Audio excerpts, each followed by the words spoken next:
Junto con valorar la flexibilización de las medidas sanitarias anunciadas por el MinSal, las aerolíneas solicitan que también se adopten otras políticas que permitan acelerar la recuperación de los sectores del turismo y la gastronomía. Queremos conversar más al respecto. Tomamos para esto contacto con Estuardo Ortiz, presidente de la Asociación de Líneas Aéreas y CEO de JetSmart Airlines. Muchísimas gracias por estar con nosotros y bienvenido. Muy buenos días, Carla. Muchas gracias por la invitación. Gusto estar con ustedes. A ver, lo primero, y para entenderlo bien, ¿ustedes están de acuerdo con esta medida de flexibilización, pero qué? ¿Consideran que se queda corta, que faltan otras medidas adicionales? Este es un sector que además ha estado fuertemente afectado por las medidas sanitarias de la pandemia.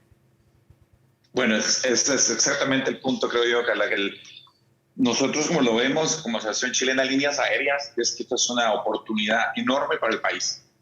¿Por qué? Porque, claro, como tú bien dices, es un sector que ha tenido una afectación muy prolongada desde marzo del 2020, que ha estado además afectada este año por el incremento récord histórico de los precios del combustible, siendo el costo número uno de la línea aérea.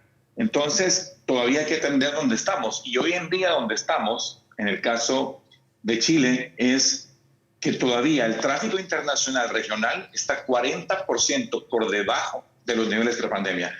Y a nivel doméstico un 15% por debajo. Entonces, creo que es una gran oportunidad porque, claro, en el país hoy estamos hablando acerca de reactivación económica, estamos hablando acerca de estimulación, inversión, empleo, y esta es una industria que prepandemia empleaba casi 200.000 personas directas, que a nivel de turismo eran más de 600.000 personas, 7.500 millones de dólares al Producto Interno Bruto, y que tiene un porcentaje sustancial de recuperación todavía por qué entrar. Así que nosotros como asociación estamos muy enfocados en lo que llamamos reactivación sostenible. Y como tú bien dices, uno de los puntos iniciales son las restricciones de viaje, que aún quedan varias que tenemos que quitar. Claro, yo me imagino que dentro de esas restricciones la mascarilla puede ser relevante, pero a lo mejor no es la principal traba, porque la mascarilla no evita que una persona decida viajar. A lo mejor hace más incómodo su viaje, a lo mejor es menos llevadero y para algunos incluso puede ser mejor ir con la mascarilla porque de alguna manera siente que está más protegido y que no se va a contagiar. ¿Cuáles son como las principales trabas que ustedes han tenido y que siguen teniendo para que este sector se pueda recuperar a plenitud?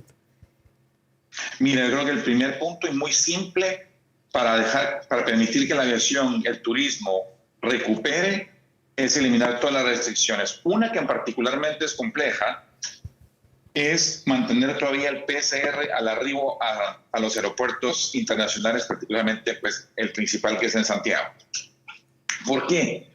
Porque el turista extranjero, por ejemplo un brasileño que viene a pasar una semana a esquiar, que tiene 3 hijos, son 5 personas y va a gastar probablemente miles de dólares en su estadía, no se puede arriesgar a que cuando venga al aeropuerto le toque el examen aleatorio y puede que salga positivo algún miembro de su familia. Y en ese caso tiene que quedarse en cuarentena. Para viajar la gente necesita certidumbre, certeza de sus planes. Lo planifican con mucho tiempo de anticipación también muchas veces. Entonces, hoy en día Chile está completamente competitivo cuando lo comparas, por ejemplo, con la Argentina, que ya no tiene prácticamente ningún requisito, o Colombia, por ejemplo. Entonces, ¿qué sucede? Que son todavía cosas que quedan ahí que desafortunadamente tienen un alto impacto. Muy positivo, por supuesto, lo que pasó esta semana.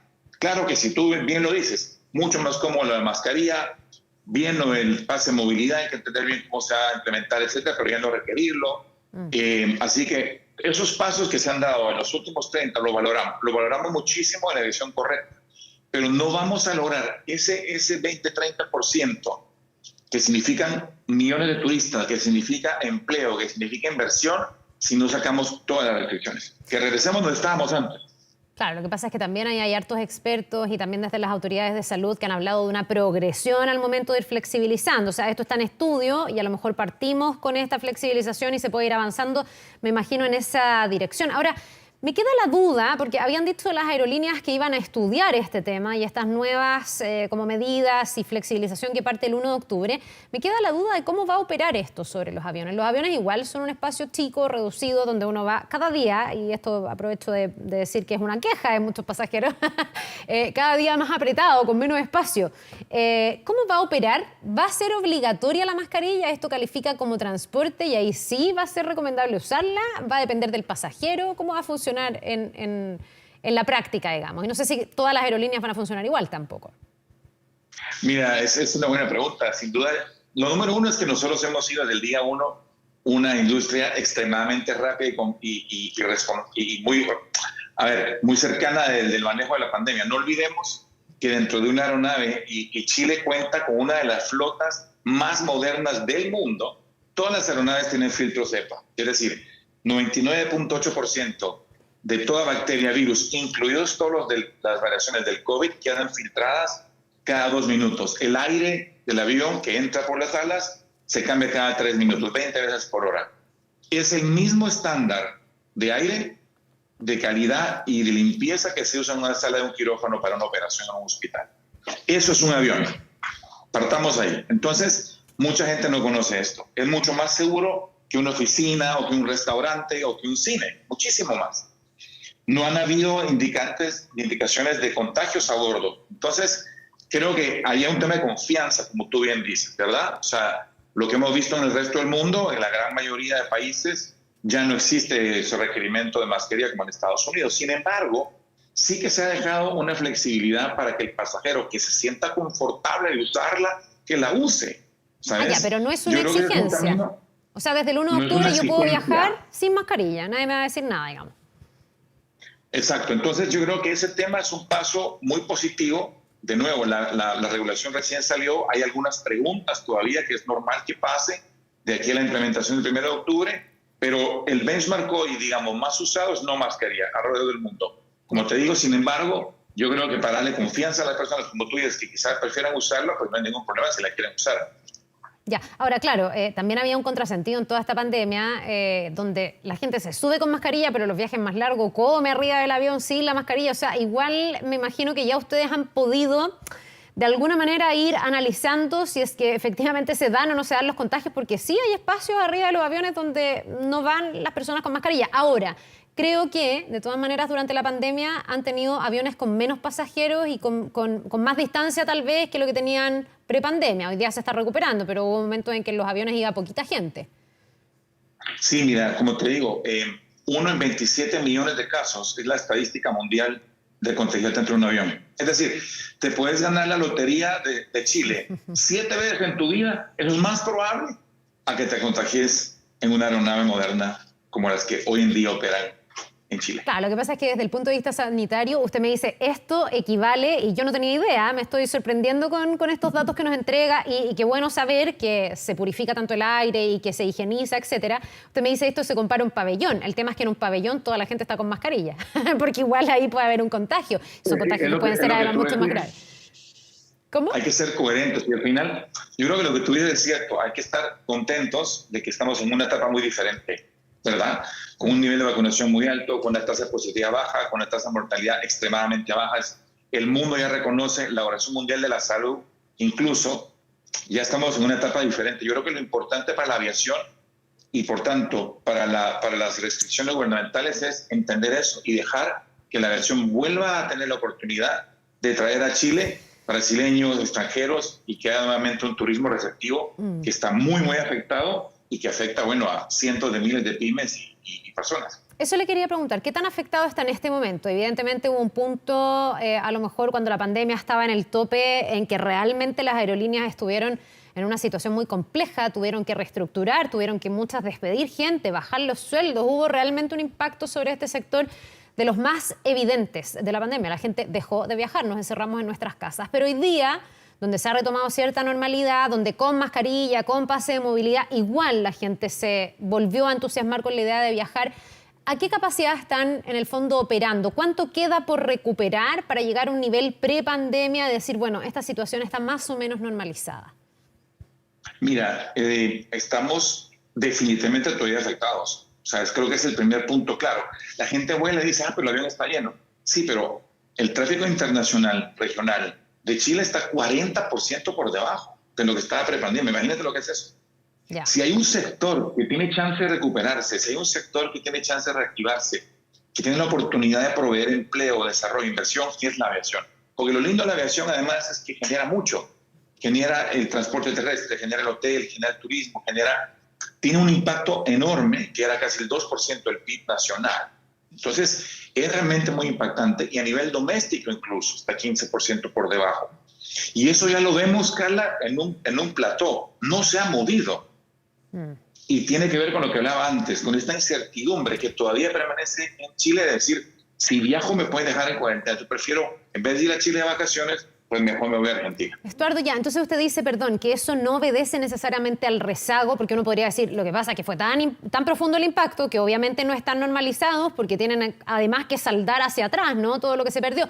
Pero usted me dice además que la operación diaria, más allá de ese rezago, que es un gran tema, no están todavía a niveles prepandemia. O sea, hoy día la gente ha dejado de viajar. Lejos. Yo entendía que antes de la pandemia, además, Chile era de los países en el mundo que más había aumentado su tráfico aéreo. O sea, ha ido a niveles exponenciales. Antes no mucha gente viajaba, después mucha gente, después mucha, y después ya casi todo el mundo viajaba. No estamos todavía volviendo a ese nivel, digamos. No estamos, y lo que pasa es que yo creo que la aviación de Chile hay que reconocer que cambió prepandemia. Es decir, antes podía percibirse que era una aviación para la gente de muchos recursos, o para los empresarios, o para la gente que tenía que viajar por negocio. Claro. Eso cambió. Era una élite. Como tú decís, es decir, antes de la pandemia, pues, comprando tiquetes a 5 lucas, 10 lucas. Es decir, cualquier persona, es un medio de transporte necesario para el país, súper accesible para todos los chilenos y chilenas. Entonces, eso ha cambiado. Y ahí, de frente, no estamos todavía. Entonces, creo que ese es un poquito el mensaje que queremos ayudar a dar y sobre todo que queremos entrar en una reactivación sostenible, ¿verdad? Que creo que es algo que también es importante recalcar y que están muy enfocados en eso. Estuardo, bueno, esperando a ver si es que hay esta reconsideración por parte de las autoridades sanitarias, que son las que tienen que ir tomando en el fondo estas decisiones y ver si es que se acoge el llamado que hacen ustedes, que finalmente va bastante más allá, que es levantar todas las medidas. Para ir finalizando, le quería preguntar también por los precios, porque he escuchado a varias personas que me dicen, yo antes viajaba a Europa pagando tanto y ahora estoy pagando el doble. O sea, han encontrado pasajes mucho más caros. Y yo presumo que tiene que ver también con ese rezago que hablábamos, porque hay que recuperar mucho dinero que se perdió, asumo. Pero si se flexibilizan las medidas, si más gente empieza a viajar, ¿deberían también empezar a bajar los precios? ¿Usted ve prontamente que sea más accesible viajar? Porque ahí puede haber otra traba para que la gente se entusiasme otra vez. Pues mira los precios de los pasajes y están caros y tampoco están las ofertas que solían estar. Mira, dos factores ahí. El primero es que el 40% del costo de operar una aeronave y de un vuelo aéreo es el combustible. Y eso está 80% arriba del año pasado. Claro. Entonces, el costo ha subido 35%. Ahí hay un pie forzado, digamos. Exacto. Entonces, en general, pero el segundo factor importantísimo es que hay menos oferta. Entonces, mientras más oferta hay, más capacidad y más vuelos, más bajan los precios. Por tanto, este 40% internacional y 15% doméstico que no se ha recuperado, claramente tiene que ver con eso. También nos preocupa y vemos muy atentamente el tema de la reforma tributaria, de iniciativas de regulación, porque, de nuevo, la aviación es un transporte masivo para la gente, bueno, confiable, seguro y barato. Entonces, cualquier iniciativa, al contrario, lo que nosotros quisiéramos ver es que sigamos en el proceso de la reducción de las tasas de embarque. Previo a la pandemia se hizo con excelentes resultados. El Estado recolectó más lucas con la reducción de la tasa de embarque que antes, porque voló tanta más gente que entonces recolectaron más. Entonces era un win-win, porque la gente pagaba menos, la gente podía conectarse con su familia, con sus negocios, el Estado recolectaba más, lo cual también es un objetivo que el país necesita hoy. Así que es volver a la dinámica que traíamos de prepandemia, a pensar, si bajo la tasa de embarque, más pasajeros, más ingresos para todos. Bien, pues le queremos agradecer. Vamos a ver qué sigue ocurriendo con las aerolíneas, con los viajes, con las medidas sanitarias por ahora. Y nos queda claro, se puede viajar sin la mascarilla sobre el avión si uno se la quiere poner por una cosa de autoprotección. Bienvenido sea también. Estuardo Ortiz, presidente de la Asociación de Líneas Aéreas y CEO de JetSmart Airlines. Muchísimas gracias por habernos acompañado esta mañana. Que le vaya muy bien, que tenga un buen día. Un gusto, muchas gracias. Saludos a todos. Nos vemos.